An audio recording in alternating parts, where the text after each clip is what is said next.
If I looked a little nervous taking this thing apart, this is my first time reaching my hands in a tranny, so, you know, it's a little awkward, but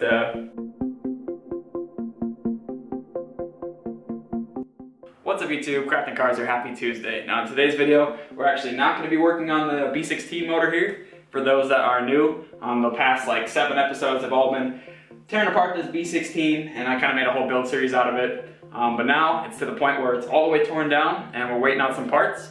And so I ordered new crankshaft, and new crankshaft already came in the mail. I'll show you guys that in a bit here. But then I'm also waiting on new pistons. Unfortunately, the SuperTech 82mm pistons that I ordered are gonna take a little bit longer to ship than I thought. They said anywhere from like 4 to 6 weeks. So in the meantime, we gotta fill our time with something. So we're gonna start working on that transmission. Now the reason I went ahead and decided to buy a whole new crankshaft is because if you look at the journals on this one, they're worn out to the point where they can't be polished smooth again. And you could obviously like recut the crankshaft and get it rebalanced, but at that point, the Honda OEM coating is gone and they wear out a lot faster, and it also reduces the strength of the crankshaft. So here's a look at the old one, and then I'll go ahead and show you what the new one looked like. I went ahead and ordered it on eBay, and it came in like 3 days. It was packaged super nice. I'll go show you what it looks like. So here's the new one. Obviously those journals look a lot better. I might still just get the micro polishing, but it doesn't need to be cut, and I could probably still get away with using standard bearings on this thing. But yeah, I was very happy. This came really fast. Like I said, eBay guy came through, and you never really know. I had some blurry pictures of it when I ordered it, and went ahead and decided, oh, screw it. Got it for a little over $200. I was kind of debating whether I was gonna go with this or a Eagle forged crank, but a lot of people don't know that these Honda cranks are actually forged from the factory, and you can't really go wrong with the reliability of a OEM Honda crankshaft. There's people running these on 1,000 horsepower Hondas, so I should be in good shape.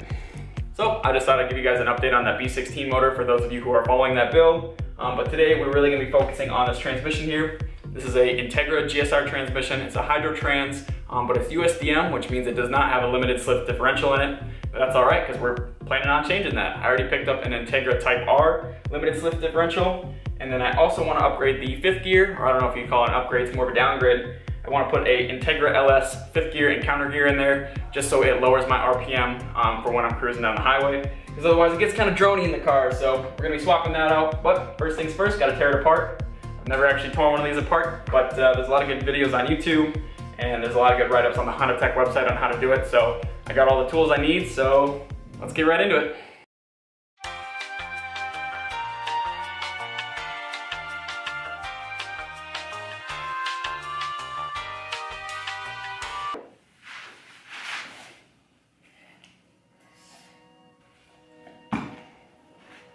Obviously there's still a little bit of sauce in the transmission, so I think I'm gonna pull out this bearing here.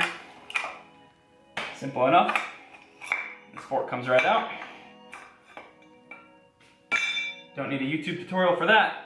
Now I'll flip the transmission back over. Flip the transmission back over. And we're ready to get started. Alright, so now that we got that fork and the throwout bearing out of the way, time to start taking off all the little pieces necessary in order to get this transmission basically split in half. So these 2 cases split in half right here. There's a couple little things that you need to take off in order to make that happen, and I'm going to show you. First thing is this reverse switch here. Basically just tells your reverse lights to turn on every time you're going in reverse. Pull that out. It's got a washer too, make sure you don't lose that. Now I think I'm gonna pull out the detent springs, and I'll get a little closer so you can see those. So right here and right here, you have 2 bolts that hold in a spring and a ball. You wanna make sure not to lose any of the components that might fall out of the tranny here. So there's the spring, but you'll notice that the ball didn't come out. This is where it's nice to have a little bit of like a little magnet or something like that. And there's that. Now you don't want to lose any of this. So I always recommend busting out some plastic bags that you're able to label, just to keep things organized. Same thing with this one.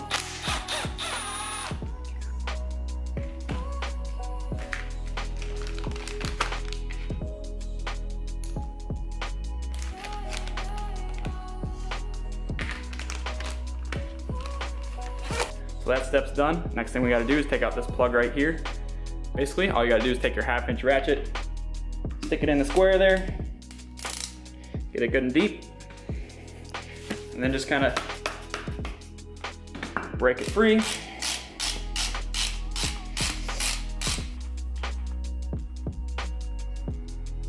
And that's out. I don't know if that has a, yeah, I don't think this one has a washer.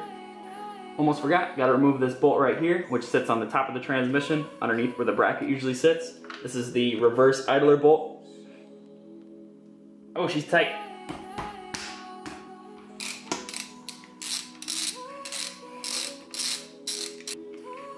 Pull that out of there. Now, if we come back up where we remove that plug, you'll see there's a clip in there. You can see both sides of the clip right here, how they're kind of bent towards the camera. Basically what you want to do is either take 2 screwdrivers, a needle nose pliers, or as I like to use one of these snap ring pliers, and spread both ends of that clip open. And what should happen is the whole stack of bearings and gears in there should just drop. So, you should be able to feel it, maybe even hear it. Maybe I have to give the transmission a couple taps.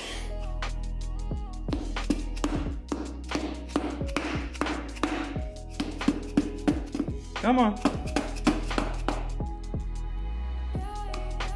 Oh, I think I felt it there.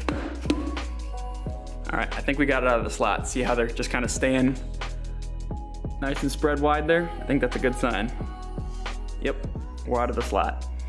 All right, so we're getting close now. The next step is to go around and remove all of these 12mm bolts. They go all around the perimeter of the transmission, right above that dividing line there.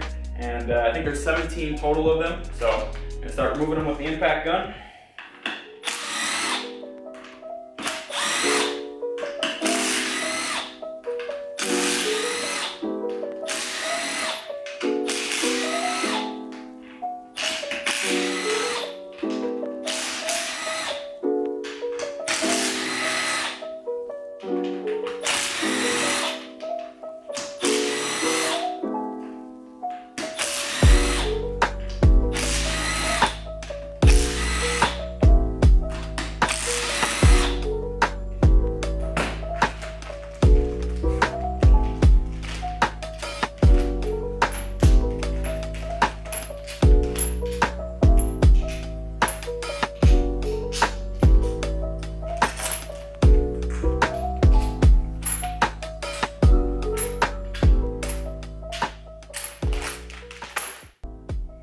Alright, so I think we're ready to separate the lower and upper half here. It can be a little difficult if the transmission's never been separated before.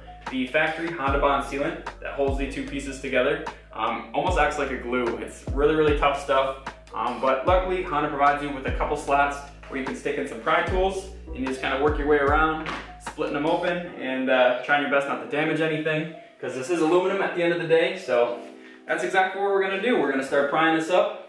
Trying a couple different spots. Hopefully it breaks loose pretty easily. And yeah, we'll see how it goes.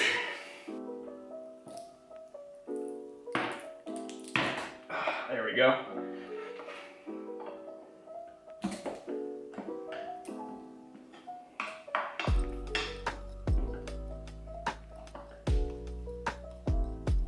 That is tough.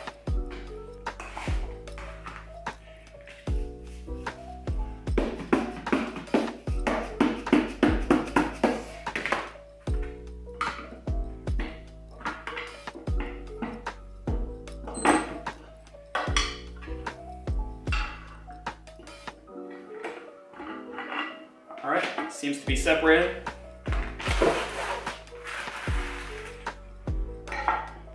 Oh, that is lighter than I thought. So now that we got this cover off, this is my first look inside my transmission here, and actually my first look inside any B-Series transmission.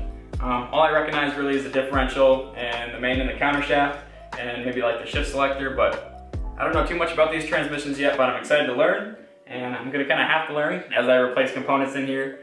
I'm very lucky that I took it apart and there's no real apparent damage. I've seen a lot of YouTube videos where they're pulling apart their transmissions after they couldn't really shift right, and there's just like pieces of metal everywhere and the gears look all chewed up. But all these gears look super good. I'm not seeing any material anywhere. I'll grab the camera and I'll do a close-up for you.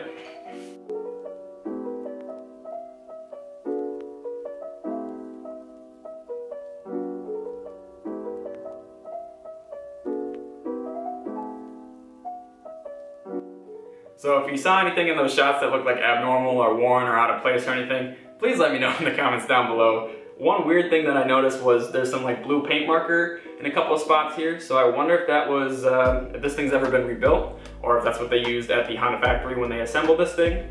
But in the next video, probably next Tuesday, I'm gonna be swapping out this differential here. This is just a stock one. I'm gonna be putting in that Type R differential I was talking about, the limited slip. And so I got a little more research, a little more learning to do on this thing, so I can kind of get all that done without breaking anything or without losing any parts or getting disorganized. So I'll get that figured out. And yeah, until then, thanks for all the subscribers and everything. Thanks for the likes and the comments and everything like that. We really appreciate it. We're getting really close to 500, which is really exciting. Once we get to 1,000, we can start making a little money off these videos, maybe buy ourselves some snacks. So that's exciting. If I looked a little nervous taking this thing apart, this is my first time reaching my hands in a tranny, so you know, it's a little awkward, but I think we did a good job, we got it figured out, and we'll see you next time. Bye-bye.